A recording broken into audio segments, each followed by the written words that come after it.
tonight. Oh, they're waiting for the debate. An unprecedented election cycle becomes even more historic. Are you ready to face Donald Trump? Yes, I am. Yes. Faith Nation is on the ground in Philly for tonight's presidential debate. Plus, the House and Senate are back at work. We break down lawmakers' busy agenda ahead of an election that could change the balance of power on Capitol Hill. Plus, as the IDF defends an airstrike inside a humanitarian zone in Gaza, Israelis in the West Bank are responding to growing violence. More guns in every community, and hoping and praying. I spend my time praying. All this and more tonight on Faith Nation.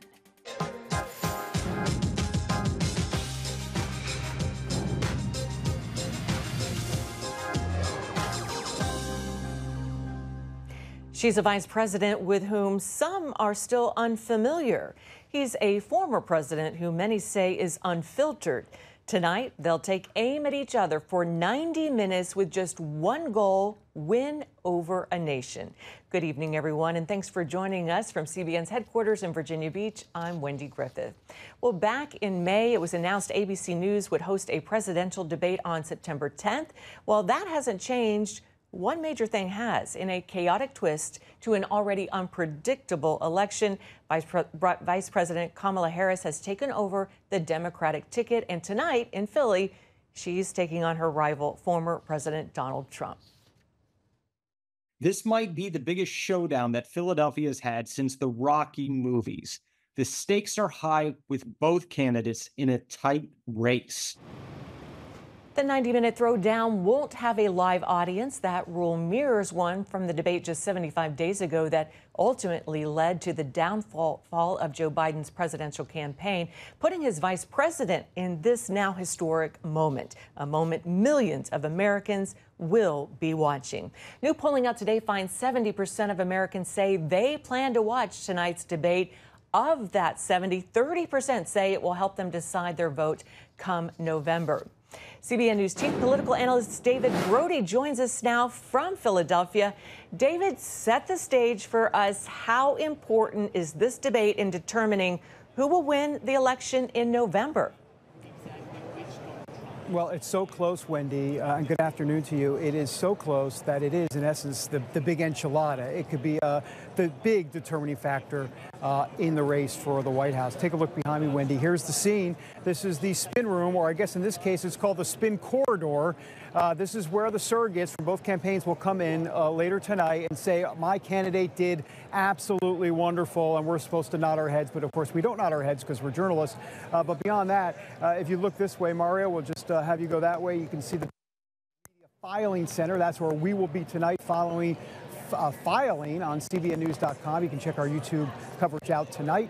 About 1,000 journalists or so in here. But look, the bottom line is, you mentioned that 30% number, so true. There's going to be a certain percentage of folks, especially folks that don't have a firm opinion on what Kamala Harris is all about. That number is about 15%. That's the target number that Kamala Harris wants to reach tonight to put her over the top. David, what does former President Trump need to do tonight to come out on top? Well, it's pretty simple for him. He has to stay on message. How many times, Wendy, have we said, Donald Trump, ... stay on message? That's pretty much what he needs to do. Is it simple? No, it clearly hasn't been, but that's what he needs to do. And then beyond that, look, there's so much material here for Donald Trump regarding flip-flops by Kamala Harris, whether it be on fracking, on the border, so many other issues. The bottom line is that he's going to have to be laser focused on that tonight and make sure that she doesn't get under his skin because she's trying to provoke him into some sort of either outburst or some sort of undisciplined moment. And David, what will she have to do? What will the vice president have to do tonight to show that she's ready for the job?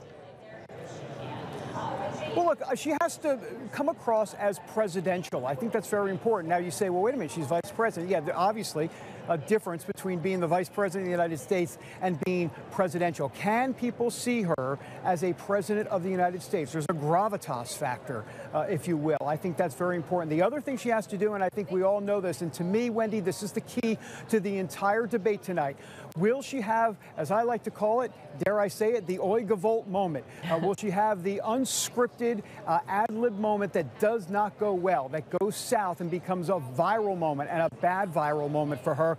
And then we're into word salad, and she's, not necessarily talking about coconuts and yellow school buses, but in essence, you know what I'm trying to say. It just goes off the wire or off the ledge, if you will. That she has to avoid tonight. Right. Oh, well, you can definitely sense the energy there. What are you hearing behind the scenes? Are you expecting any surprises tonight? Well, we always wonder if Donald Trump is actually going to come into the spin room. He didn't do that after the Biden debate. Typically, he will come into the spin room. He didn't after the Biden debate because he's like, you know what, let it rest. At that point, no reason to come into the spin room. But tonight, we'll see if he comes in. We can tell you this, the vice presidential nominee, J.D. Vance, on the Republican side, will be here. So will so many other surrogates, including Tim Scott, Kristi Noem, my goodness, Marco Rubio. The list goes on. We haven't gotten Kamala Harris's list yet. Bottom line is there won't be any opening arguments tonight. There will be closing arguments. Donald Trump won a coin toss. He'll do the last closing argument. He will have the last word just the way he likes it. All right. Well, we will be watching David Brody on the scene for this in Philadelphia. Thank you so much, David. Thanks, Wendy. And you can watch the entire presidential debate on the CBN News YouTube channel. Coverage begins at 8:45 p.m. Eastern tonight. David Brody will be back for that, along with Faith Nation contributor Nathan Gonzalez. They'll break down the night and offer expert analysis. You don't want to miss it. Well, lawmakers from the House and the Senate are back in session today with a full agenda. Capitol Hill correspondent Michelle London joins us now in Washington. Michelle, give us the rundown. Well, Wendy, lots on Congress's to-do list, and ducking a government shutdown is top of the agenda for both parties. House Speaker Mike Johnson and other Republican leaders offered a plan that would extend government funding until March 28th. Johnson proposed attaching a bill to the funding proposal that would require proof of citizenship in order to vote in the federal elections.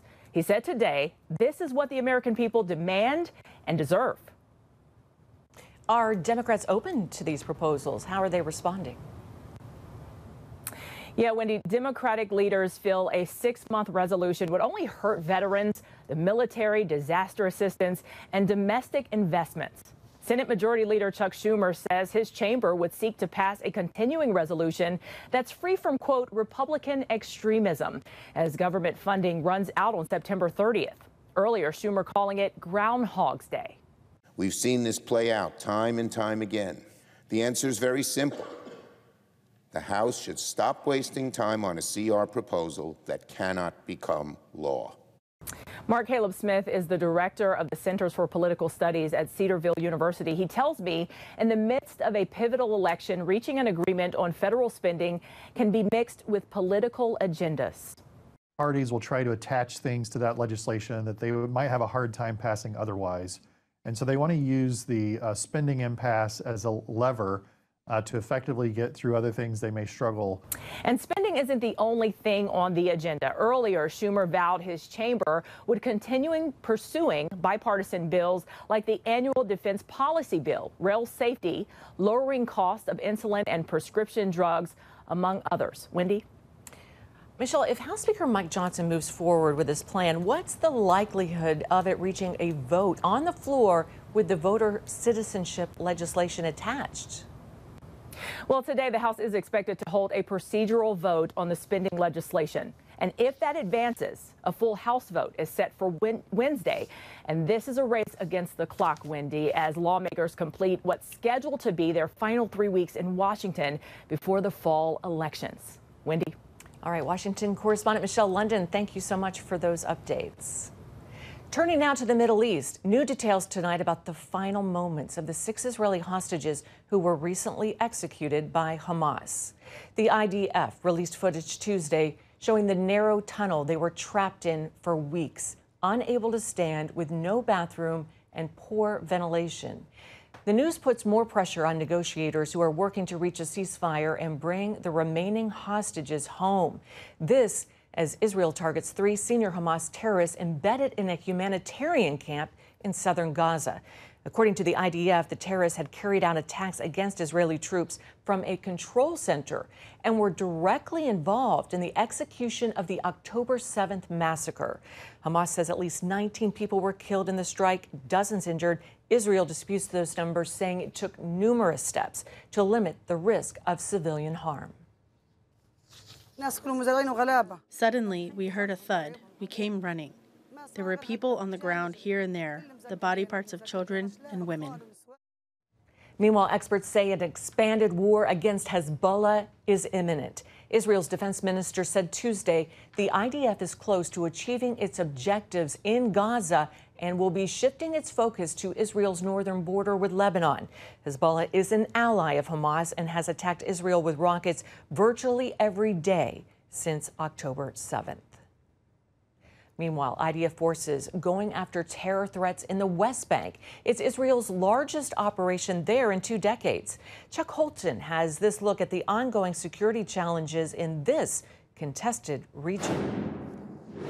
I'm standing on Mount Gerizim, which is situated in Samaria, what much of the world calls the West Bank. This city below me was once the biblical city of Shechem. Now it's known as Nablus. This region right over here is the Balata refugee camp. It is very well known and notorious as the birthplace of the Al-Aqsa Martyrs Brigade and other terrorist organizations, and that's why this region is a huge hotbed for terrorist activity, especially these days. The reason why we haven't seen all-out war between forces in Judea and Samaria and Israel is because Israel has been going in with significant intelligence and hyper-focusing military activities on specific terror groups, small groups, as they arise. As a main thing, we have to understand it's not our war. It's a common war. Because terror from here can raise all over the world. For Israelis in Judea and Samaria, the threat of terrorism is a daily reality. Many feel they could be targeted at any moment.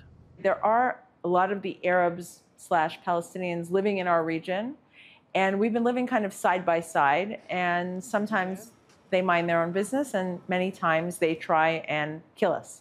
Ever since October 7th, it's gotten worse. This town I'm driving through is an Arab Muslim town in Samaria called Hawara, and it's been the site of a lot of unrest since October 7th. As a matter of fact, you can still see the remnants of burned tires in the street and things like that.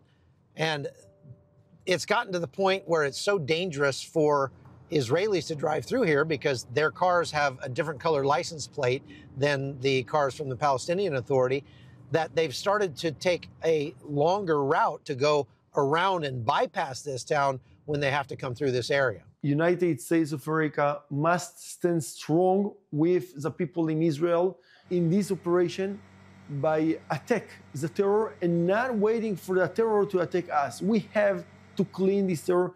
Everyone that wants to live and stay here in peaceful, welcome. Israeli authorities are particularly concerned about UNRWA schools potentially fostering extremism here. There's growing evidence these UN-run institutions have educated and recruited young Palestinians to join in terrorist activities. I never seen school books in different states that educate how you prepare and build a bomb. We must solve that. You cannot educate to kill us and think that we will let you live here beside us. It's too much risky. As tensions continue to simmer in the West Bank, Israelis are taking extra precautions to protect their families. There's a lot more security. There are more security cameras. We've been purchasing drones, thermal drones, and they've really been a lot of help. More guns, more guns in every community, and hoping and praying. I spend my time praying. From Samaria, I'm Chuck Holton for CBN News. Thanks, Chuck. Up next, from victims of the border crisis to a former governor facing tough questions over the COVID crisis. We've got the latest from a busy day on Capitol Hill. Stay tuned. Welcome back. Immigration is sure to be a leading topic tonight during the debate, and the crisis at the southern border was front and center today on Capitol Hill as well. The family members of victims killed by illegal immigrants testifying before lawmakers. Among them, Alexis Nungare, whose daughter Jocelyn was brutally murdered earlier this year in Houston. 12-year-old Jocelyn was found strangled to death under a bridge. 2 illegal immigrants from Venezuela were arrested and charged with capital murder. The 2 were enrolled in the Alternatives to Detention program, which allowed them to be released into the United States. Less than 3 weeks later, Jocelyn was killed. Individuals like that do not have a heart. They are nothing but monsters who are predators, and those are the kind of individuals that we so openly let in this country. I believe the Biden-Harris administration open border policies are responsible for the death of my daughter. So tragic. The House Judiciary Committee reports more than 10 million illegal immigrants have come into the U.S. under the Biden-Harris administration, noting at least 99 of these are on the terror watch list. Right? Well, in other news, members of a House Oversight Subcommittee grilled former New York Governor Andrew Cuomo today about his response to COVID back in 2020. Cuomo was initially praised for his early efforts in the pandemic, but quickly came under fire for allowing patients with COVID back into nursing homes while the pandemic was still raging. Critics claim that led to a high number of deaths, and a later report from New York Attorney General found the state health department undercounted the number of nursing home deaths by as much as 50%. During your transcribed interview, when describing why you chose not to disclose the number of nursing home residents who died at hospitals, you remarked, "Who cares?" I'll tell you who cares about this. Doctors and nurses trying to save lives care about this.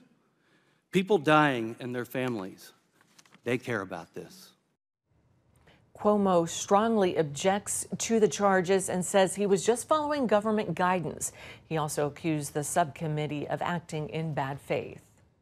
Now to those wildfires out west. Tens of thousands of people in California and Nevada facing evacuation orders due to wildfires. Just one of those fires in Southern California burned so hot after several days of triple-digit temperatures, it created its own weather system. The super hot weather combined with the steep terrain limited firefighters' ability to control the blazes, resulting in the type of clouds that can spawn gusty winds and lightning strikes. Firefighters used bulldozers, helicopters, and airplanes Monday to control a rapidly spreading fire near an Orange County airport. They're hoping to gain the upper hand as cooler weather is expected to move in after today. Coming up, Tim Tebow takes the battle against child exploitation straight to America's lawmakers. That story and more when Faith Nation returns. Welcome back. Former NFL quarterback Tim Tebow is on a mission to stop the abuse and exploitation of children online. He joined lawmakers on Capitol Hill today to rally bipartisan support for the Renewed Hope Act of 2024. The bill would help find and protect the more than 50,000 unidentified children seen in sexually abusive images online. We are willing to come together to put down our differences and to say for every single one of those boys and girls, they're worth it, to do whatever it takes, however it takes, whatever we got to do so that they could be protected, so that they could be loved, so that maybe they could experience the faith, hope, and love that they so desperately deserve and desperately need. Because right now, as we're talking, they're crying. The Tim Tebow Foundation is also working in more than a dozen countries to stop human trafficking and child sex abuse. Tebow recently sat down with CBN's Billy Hallowell to share more about this mission.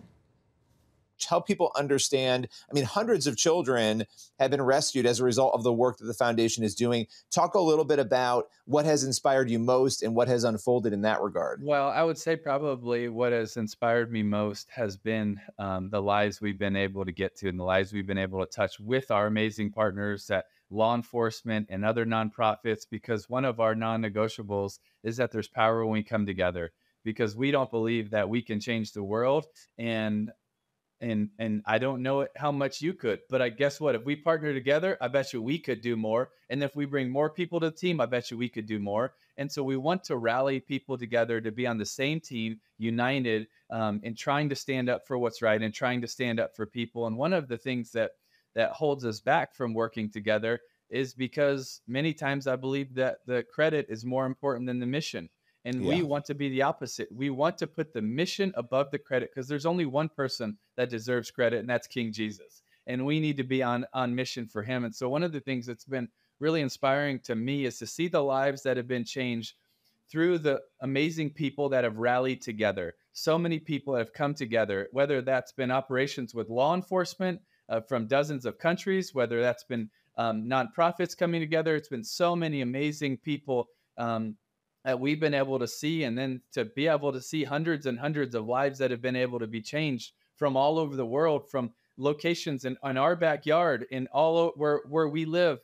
This isn't something that is just in a third world country. It's in our backyard, yours and mine, where we live. And I think that's important to realize. And it's important so that we do, like you said, take off these blinders and the goggles that we're looking through and see the reality, not so that we're overwhelmed, but so that we would do something.